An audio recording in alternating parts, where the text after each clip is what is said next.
All right, afternoon. All right. Man, gotta get y'all like the players. Still morning. It's morning to you. I've been up since 4:30. I've been in the office since 4:30, so it's morning to you. No, nice to see everyone. Hope everyone had a good summer. Hope it was as exciting as it was for all our coaches and our players' first day of pads. So with that, you all can fire away. Besides the obvious, just having competition, what are some of the benefits of having two kickers and two snappers in training? Yeah, I mean that's a great question, Coach. I think the benefit of having two kickers and two snappers in camp is that when situational periods happen, you have guys that can go on certain days. You can manage your kicking schedule different, your snapping schedule different, and it just helps. Especially when you got two veterans and then you have two rookies it helps the veterans with their way they take care of their body. With the snappers, do you view that as a competition right now? Everything's a competition. Everything's competition. We got a lot of different position battles going on, so everybody starts with a clean slate, and it's all a competition.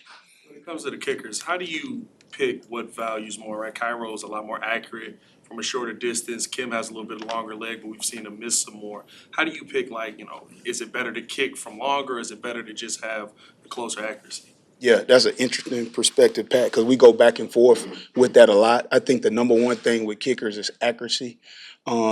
Especially you want to be accurate as you can be, like under 55 plus. You like to be accurate as you can be. And then if you got the long leg, it's great. If you got 55 plus and you can hit those, depends on what area of the country you're kicking in. But those are definitely valuable if you have one that could do that. But he's got to be accurate. Given your stadium and how historically difficult it is to kick in, does veteran experience matter more when you're playing home games as Soldier than it would elsewhere? I mean, I think veteran experience in any form or facet always happens. I mean, everything with rookies is their first time. Just like, first time you guys start writing or reporting or whatever, you get better with time.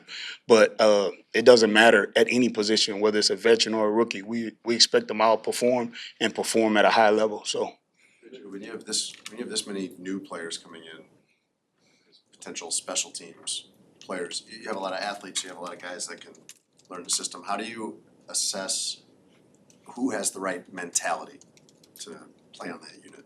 yeah, that's a good question, Jay. So we talk about mentality from the very first start, like what we believe in, what our core is, exactly what our beliefs are, what our philosophy is, and the scouting department does a really good job of bringing those type of guys in.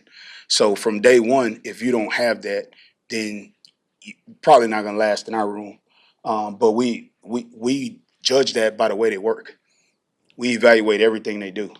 So we evaluate the way they watch tape, the way they come back, all right, from the tape after practice, how hard they work in the weight room, how they walk around, how they treat people. All of that is part of being a pro. And then ultimately it's about producing. So if they don't have the right mentality, they can't play here anyway, because that's how being is. Like they can't play here. And they damn sure can't play in my room if they don't have the right mentality. What are you looking for in the punt returner that you end up picking? Yeah, so first and foremost, looking for a guy that's going to secure the football for us. That's the first goal is to secure the football and always give it back to our offense. Once we catch it, we looking for a guy that can make plays, game-changing plays, not just a first down. We want guys that can make people miss in space and that can take it to the house. That's what we want. Is anyone standing out? They all competing right now. I mean, I would say they're working hard. All of them are working hard every day. I tell you what, Torrey is doing a phenomenal job challenging them. All right, making it hard on them. A lot of specialty kicks out there that he's worked on over the summer. So that's challenging a lot of our punt returners.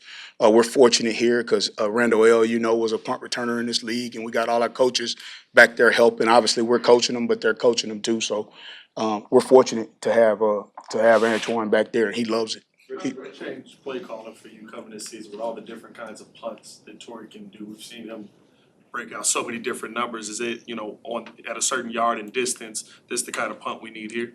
Yeah, so yeah, that's another great question. So he has worked on a number of things over the break. You know how it is when you're a rookie, you coming in, you're drinking out of a fire hose. He's had a chance, to really train, not train for the combine, not those type of things, where you're always doing something in preparation for the draft. So he's come back with a lot of different kicks, and we're excited to work those throughout camp.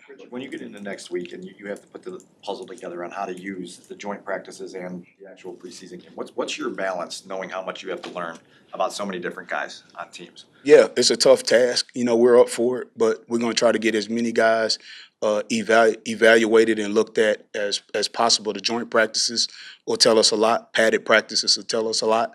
Ultimately, preseason games will tell us what we need to know about those young kids. When you watch film of Burden when he returned punts at Missouri, what do you think of him as a punt returner? What stood out? The same thing that stood out on offense. That when he gets the ball, because I watch his punt return tape and his offensive tape. Any tape that he has, I'm gonna watch it. So we watched all that tape, and what stands out to me is when he has the ball in his hands, he's a different dude. He's dynamic. So that's what stands out to me. And obviously, we're excited about that draft choice, and we're excited about ways that he can prove that he can help this football team. But he's got to prove it. You have another rookie in J.P. Richardson who I think ranked pretty highly in punt return. Right? Yep, 11th in the country. Yep. Who he said top 10. So Yeah, 11. Maybe. He told me 11. Maybe he told you 10. I don't know.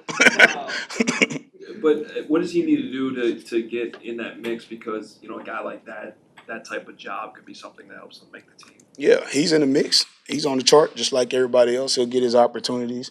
They'll come, and we discussed that at length. And excited to see what he can do because he made some plays in a league in college they played some really good people. So he made some plays. Has he stood out in any ways outside of just returning? Has he been on any gunner and different duties on special teams? Yeah, he's been working hard just like all the rest of the guys. I mean, we're getting outstanding effort right now from all of our players, but he's doing a nice job. Is it where we want it to be? No, because Ben talked to us about continuous improvement, and that's what we all trying to do as players and as coaches. So that's what we've been focused on. When would No history working with Ben prior to this that I know of, right? Mhm. What's it been like being on his staff, being on the new staff for you? Yeah, it's been awesome. It's been phenomenal. I mean, I love picking his brain. He's picking my brain. We talk about situations. We talk about players. We talk about special teams. He's heavily involved. He's in meetings at times, and for a lot of times he's in meetings a lot. And he's at every drill during special teams, watching each and every drill, which is impressive. I've been on a number of different staffs. I can't say every staff I've been on. All head coaches that they don't do that. But all you got to do is study his path, right? If you study his path, he's been around top-notch special teams his whole career. He came from a place that had really good special teams. He was around good special teams when he was in Miami. So he intuitively understands the value of field position and of changing games. And he understands how important it is to us for a football team, and he understands how important it is to the city of Chicago. So he's been phenomenal with that. when would Torrey use like I don't know, specialty saucer style or any of those kicks? Like would you tell him to do that? Is he trying to get a fumble there? Is it a special situation? Yeah, that's a good question, Corum. You're getting into competitive advantage. It's a damn good question. But I will say this, he can use it at any time. He can use it at any time. Anything else? All right. Y'all have a great day.